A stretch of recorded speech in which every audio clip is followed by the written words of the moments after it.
bigat ng krus. Sinasamba at pinupuri ka namin, Panginoong Jesucristo. Sapagkat sa pamamagitan ng iyong banal na krus ay tinubos mo ang mundo. Dahil sa bigat ng krus, napasubasob si Jesus at mas lalo pa siyang kinutya ng mga tao. Oh, tayo! Tayo! Di ba 5,000 ang pinakain mo? Kaya mo palang itayo ang templo sa loob ng 3 araw. Eh, krus lang yan. Tumba ka na! Ano? Tayo ka!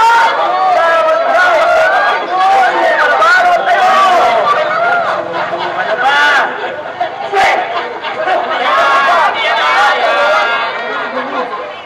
Sinisigap pa rin niyang bumangon. Halata na ang hirap eh. Sisigi pa rin. Saan kaya niya nakukuha ang lakas niya? Nadapa na at madarapa pa rin tayo.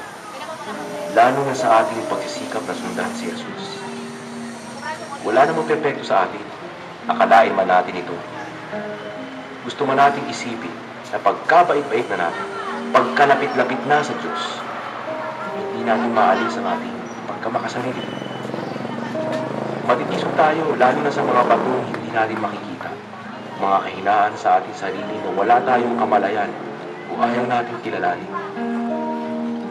Masakit mang aminin, makasalanan tayo.